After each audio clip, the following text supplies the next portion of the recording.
নমস্কার, আশা করি সকলেই ভালো আছেন। এই মুহূর্তে কয়েকদিন ধরে সকলেই চিন্তিত রয়েছেন। আমাদের যে ডায়ালার প্যাড আছে মোবাইলের, যেখানে আমরা ডায়াল করি, এই ডায়ালটা আপডেট এসে গেছে, যার জন্য অনেকে ভাবছে কি নাই কি হয়ে গেছে। তবে চিন্তার কোনো কারণ নেই। তো এটা গুগল থেকে আপডেট হয়েছে, ভয়ের কোনো কারণ নেই।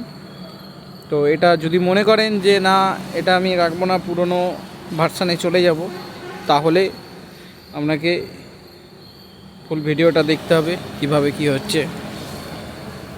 প্রথমে আপনি চলে যাবেন ডায়ালিংয়ে। এটা আপডেট ডায়ালার আছে, তো এটাকে চেঞ্জ করবেন কিভাবে। এটা চেঞ্জ করার জন্য ব্যাকে চলে এলাম। ডায়ালার প্যাডটাকে আমরা চেপে ধরবো, চেপে দিয়ে অ্যাপ ইনফোয় যাব।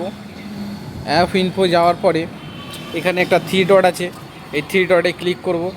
থ্রি ডটে ক্লিক করার পরে দেখুন এখানে দেওয়া আছে আনইনস্টল আপডেট। এই আনইনস্টল আপডেটটা মেরে দেবেন। দেওয়ার পরে এখানে রিমুভ মেরে দেবেন। মেরে দেওয়ার পরে দেখবেন ব্যাকে চলে যাবেন, আবার ডায়ালার প্যাডে মারবেন। আপনি রিসেন্ট কন্ট্যাক্টে যাবেন, দেখবেন সব থাকবে। দেখুন আমাদের ডায়ালারটা পুরনো অবস্থায় চলে এসেছে। পুরনো অবস্থায় আমরা যেভাবে কল লাগালে আপনাদের কাছে একটু দেখানোর চেষ্টা করি। তো অসংখ্য ধন্যবাদ দেখার জন্য। ভিডিওটা শেয়ার করুন, লাইক করুন।